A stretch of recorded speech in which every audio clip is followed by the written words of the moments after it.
Hi everyone, मैं हूं शिवाली गिरधरवाल और आप देख रहे हैं कंसल्टीज विद क्लियर टेक्स। आज मैं आपके साथ डिस्कस करने वाली हूं बहुत ही इंपॉर्टेंट जजमेंट लिक्विडिटी डैमेजेस पे है। बहुत ही कंट्रोवर्शियल इश्यूज़ में से एक रहा है हमेशा से, इवन सर्विस टैक्स के एरा से, और जो कॉर्पोरेट्स हैं उनके लिए बहुत बहुत रेलिवेंट है। क्या इसमें डिस्कस किया गया और कुछ बहुत इंपॉर्टेंट चीज़ें हैं जो इसमें डिसाइड की गई हैं, जो इसमें ऑब्जर्वेशंस दी हैं ऑनरेबल सिस्टर्स ने। तो वो सारे की सारी हम इसमें डिस्कस करेंगे और आई थिंक काफ़ी लोगों के लिए ये काफ़ी हेल्पफुल रहेगा, क्योंकि इस तरह के केसेस में डिपार्टमेंट अभी जैसे ऑडिट्स चलते हैं या फिर जब डिपार्टमेंट अपनी साइड से कुछ चीज़ों को स्क्रूटनाइज करता है, तो ये बहुत ही कॉमन एडिशन में से एक होता है कि वो बोलते हैं कि अच्छा नहीं, ये तो आपका सप्लाई है। तो पहले मैं आपको थोड़ी सी बैकग्राउंड एक्सप्लेन करूँगी कि मैं किस बारे में बात करना चाहती हूँ या इस बारे में इस केस के अंदर क्या डिस्कस किया गया है। हम लोग जब एग्रीमेंट में एंटर होते हैं जनरली सर्विस प्रोवाइडर्स के साथ में, तो जो लार्ज एग्रीमेंट्स होते हैं उसमें बहुत सारी टर्म एंड कंडीशन होती हैं, ये इंश्योर करने के लिए कि भाई जो सर्विसेज हैं वो सही तरीके से चलेंगे या नहीं चलेंगे। क्योंकि ऐसा नहीं होता कि मैंने बस सिंपली बोल दिया कि अच्छा ठीक है आप मेरी कंस्ट्रक्शन कर दो और आपने कर दी और मैं उससे सेटिस्फाइड हो गई। ठीक है, बहुत सारे क्लॉजेज होते हैं। कई बार टाइम का क्लॉज होता है कि भाई इतने टाइम में ही कंप्लीट होना चाहिए, क्योंकि जैसे जैसे टाइम ज़्यादा जा रहा है मेरा नुकसान है। ठीक है, या मान लीजिए कोई भी एग्रीमेंट है, ना सिर्फ कंस्ट्रक्शन का, मान लीजिए कोई आप कोई अपनी वेब डेवलप करा रहे हो, तो उसमें आपका होता है कि टाइम क्लॉज इतने टाइम में होना चाहिए। फिर आपका एक होता है कि बग फ्री होना चाहिए। देन आपकी कंडीशन होती है कि इसके अंदर जो ये वाले फीचर्स हैं ये वर्क करने चाहिए। ठीक है, इसी तरीके से जो इस पर्टिकुलर केस के अंदर एग्रीमेंट था, वो एग्रीमेंट था इस चीज़ के लिए कि जो उनकी मशीनरीज हैं उनकी मेंटेनेंस साल भर उस कंपनी को करनी थी, जो उनके सर्विस प्रोवाइडर्स थे। अब उन्होंने कहा कि आप मेंटेनेंस तो करोगे, लेकिन मेंटेनेंस का ये हो कि मैं ख़राब हो गया, मैं आपको 10 दिन फ़ोन ही करती रहूँ, आप आओ ही ना।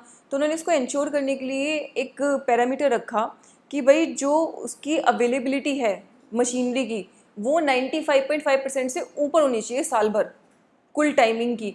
और अगर वो उससे नीचे जाएगी तो उसमें जो ड्रॉप आएगा उस ड्रॉप के हिसाब से आपका कुछ उन्होंने एक रेशियो फिक्स कर लिया कि 1% जो आपको चार्जेस दे रहे हैं एनुअल, उसमें से हम लोग डिडक्ट करते चले जाएंगे, लिमिटेड टू 50%। मतलब ऐसा भी नहीं कि टोटल चार्जेस सारे ही खत्म हो गए अवेलेबिलिटी की वजह से। उसने एक्चुअली 50% पे कर्टेल कर दिया, बट बाकी के 50% में से 1% कम होता चला जाएगा। तो ये रुचि सोया का केस है।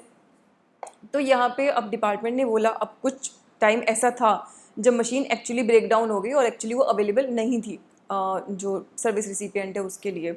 तो उन्होंने सप्लायर को बोला कि भाई आपने तो बोला था कि ये पूरा काम करेगी, बट ये तो आप नहीं दे पाई मेंटेनेंस सर्विसेज। तो उन्होंने कहा कि ठीक है, जैसा हमारे एग्रीमेंट के अंदर क्लॉज है, आप 1% के हिसाब से जो भी आपके चार्जेस बनते हैं वो आप बता दीजिए और हम लोग आपको पे कर देंगे।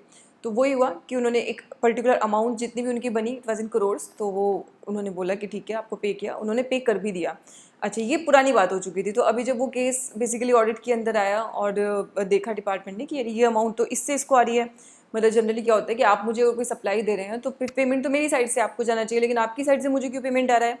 तो उन्होंने एक्सप्लेन किया कि भाई इस तरीके से हमारे इसके अंदर एक ये कंडीशन थी, तो इस कंडीशन को फुलफिल नहीं कर पाए, तो इस वजह से उन्होंने ये पेमेंट उनको करना पड़ा है। तो यहाँ पे डिपार्टमेंट ने कहा कि नहीं, अब ये तो आपने इनको सर्विस दी और उसका इन्होंने कंसिडरेशन दिया। जो ये आपको मेंटेनेंस सर्विस दे रहे थे वो तो अलग होगी, लेकिन ये जो सर्विस आएगी तो आपकी साइड से इनको चली गई। अब उन्होंने कहा ये कैसे भी सर्विस हो गई। तो उन्होंने बोला कि भाई एक कंसेप्ट होती है जिसको हम लोग बोलते हैं किसी के एक्ट को टॉलरेट करना। यानी कि आपने एक गलती की, मैंने उस गलती को टॉलरेट किया। ठीक है, आपने मुझे कंपनसेशन किस चीज़ का दिया, क्योंकि आपने जो मशीन नहीं ठीक की उसको मैंने सहन किया। इसको भी एक सप्लाई माना जाता है। और उन्होंने कहा कि ये भी एक सप्लाई है, तो जो इसने आपको पे किया वो तो इसका कंसिडरेशन है।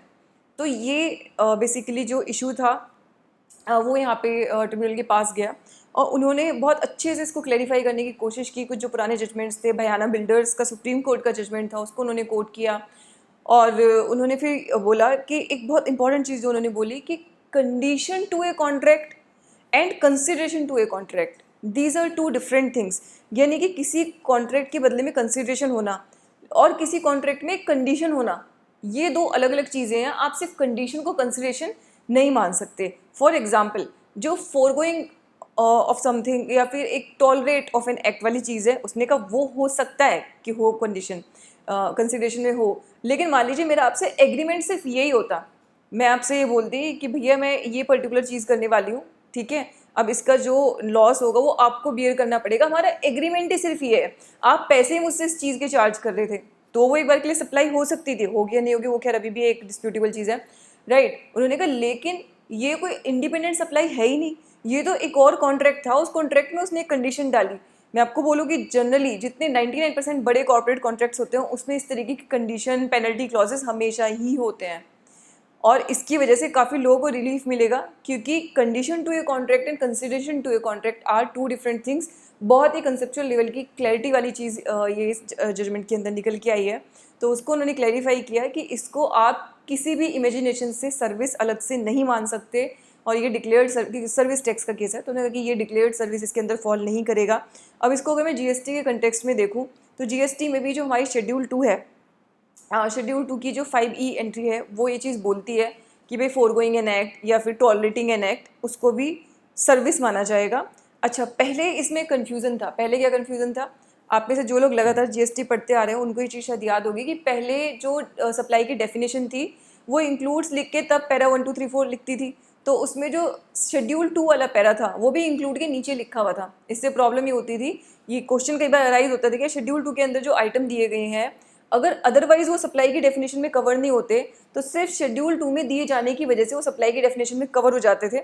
इसके बाद जो सीबीआईसी है उन्होंने इस डेफिनेशन को रेट्रोस्पेक्टिवली चेंज किया 1 जुलाई 2017 से, और उन्होंने बोला कि नहीं, जो शेड्यूल 2 वाले आइटम्स हैं वो सप्लाई सिर्फ तभी होंगे जब वो अदरवाइज सप्लाई का जो क्राइटेरिया है, जो पहले पैरा के अंदर जो बेसिक क्राइटेरिया उसको फिल करता है, तभी उसको आप मानोगे। सिर्फ शेड्यूल 2 में उसको देने की वजह से वो सप्लाई नहीं मानी जाएगी, पहली बात। अब ये क्लॉज भी जो है शेड्यूल 2 के अंदर दिया गया था, तो अगर पहले वाली डेफिनेशन होती तो ये फॉल कर सकता था, लेकिन अब क्योंकि डेफिनेशन चेंज हो चुकी है तो यानी कि शेड्यूल 2 का काम सिर्फ ये है कि अगर कोई चीज़ ऑलरेडी सप्लाई है तो ये बताना कि वो गुड्स की है या सर्विसेज की है, लेकिन शेड्यूल 2 ये नहीं बता सकती कि कोई पर्टिकुलर चीज़ सप्लाई है या नहीं है। तो अभी अगर हम लोग देखें तो भले ही ये क्लॉज है शेड्यूल 2 में, लेकिन तब भी ये वहाँ पे कवर नहीं होगा, यानी कि सिर्फ यहाँ पे लिखे जाने की वजह से वो चीज़ सप्लाई नहीं बनेगी। आई थिंक जीएसटी के भी अभी करंटली बहुत सारे केसेस हैं जहाँ पे जजमेंट रिलीवेंट होगा, उनको क्लैरिटी प्रोवाइड करेगा और टैक्स पेयर को रिलीफ भी प्रोवाइड करेगा, क्योंकि इस तरीके से अगर आप देखोगे तब तो बहुत सारी जो ट्रांजेक्शन्स हैं वो इसके अंदर फॉल होने लगेंगी। फिर इस तरीके से तो कोई भी जो बेचारा सर्विस रिसिपिएंट है वो इंश्योर ही नहीं करा पाएगा अच्छी सर्विसेज, क्योंकि सर्विसेज के केस में ये प्रॉब्लम आती है कि आपने बोल तो दिया कि हाँ ठीक है आप ये काम करोगे, आप बहुत ज़्यादा टाइम लगा रहे हो, आप सही क्वालिटी नहीं दे रहे, आप उसके अंदर बग फ्री नहीं दे रहे हो, बहुत सारे इश्यूज़ होते हैं। तो क्वालिटी भी मेंटेन करने के लिए इस तरह की टर्म एंड कंडीशंस बहुत बहुत इंपॉर्टेंट होती हैं।